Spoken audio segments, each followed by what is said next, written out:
İyyâke na'budu. Allahümme ya Rabbi ya Allah, perverdigara. İyyâke na'budu. Fakat torami perestin. Dine teni ibadet etiyat. Çünkü gulun avul gurun geçti. Allahümme iyyâke na'budu. İyyâke na'budu. Alhamda. Allahümme ya Rabbi ya Allah, perverdigara. İyyâke na'budu. Fakat ten perest etiyat. Ve leke nusalli. Ve sen için namaz okuyun. Namaz kim için okuyun? Allah Teala'dan için okuyun. Ve akimis salate li zikri diyor Allah Teala. Namaz okuy, mine Allah'ını yatlamadan süreyim. Namaz, her vakti de Allah'ını yatlasam oluyor ya, namaz khas bir ibadet, Allah'tan yatlamadan süreyim.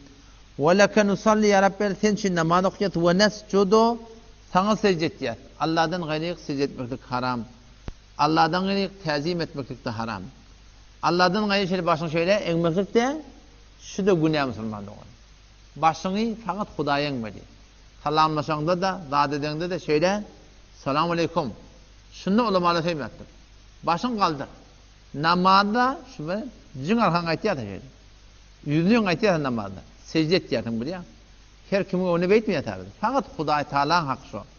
Başın eğmeklik hem dini Huday Teala'nın hakkı.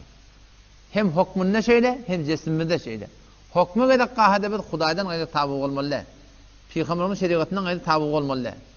Cismi kadar kahada dini Huday Teala baş eğmedi. Ve nescudu yallah senin için secde etiyat. Ve ileyke nes'a senden yana yüzleniyat. Yani bizim mesire zindegimiz ya Rabbel Alemin seni razı etmeden süreyim. Bir halkmayın işimiz yok. Bir ilverin işimiz yok diye ettiğin şey. Ve ileyke nes'a yallah senden süreyim bir yüzleniyat. Peygamber Huda Aleyhisselam da şunu öğret hadisini getirtir. La tekunu imma'adiptir. İmma'a olmağın diye. İmma'a diyenler ne mi? Tekulûne in ahsenen nas ahsenna. Şey diye bayit İmma'a diyenler şeyle diye. İmma'a diyenleri yani men la ra'ye lehu. Ödünne bir duygu yok. Ödünne bir ezim yok. Ödünne bir düşüm, bir sürgün yok. İyle oraya. Ne mi diye bayit yerler? İn ahsenen nasu ahsenna. Adamla kavvette biz de kavveder. Adamla öte biz de över. Adamla kavdiyse biz de kavveder. Adamla kavga edersin ise biz de kavga edersin gider. Adamla ne hemen etse biz de şuna. İn ahsenen nas ahsenna. Eğer adamla kavvetse kavveder. Ve in zalemu zalemna. Terekesir etse biz de terekesir. İyle oraya bol vermeliyen bunu. La tekunu imma adil tediyorlar. Bir rayi, bir öz zindigisinde bir düşümü, fehmi yok. Adam olma. Ki adamla kavga etse biz de kavga edecek. Adamla terekesir etse biz de şöyle oraya bolacak deyip bizle bolmağın. Velakin vattinu enfusakum. Azmedin özünün nefsine de diye.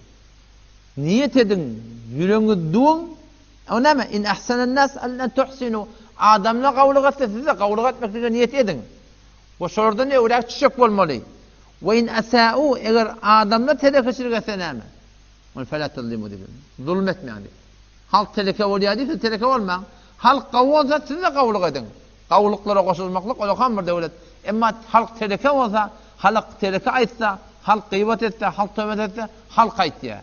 Halk aytya deyip eğer biz halkın yine tutacak, şu namazımızda inanakım diyor. Ve ileyke nes'a yallah besuyu tamişi tabim.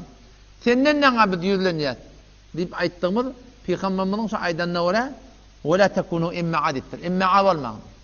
Akılsız, fehimsiz, düşünsüz adam yalak, İyle oraya olmağın deyiptir. Ödünün vattinu enfusakum. Niyet edin, doğun yüreğinizi. Kimin düzelecek, men doğrulanacak, men halkma işim yok. Men şeriatime oraya, Kur'an'ıma oraya, sünnetime oraya men amel edecek deyip aydan.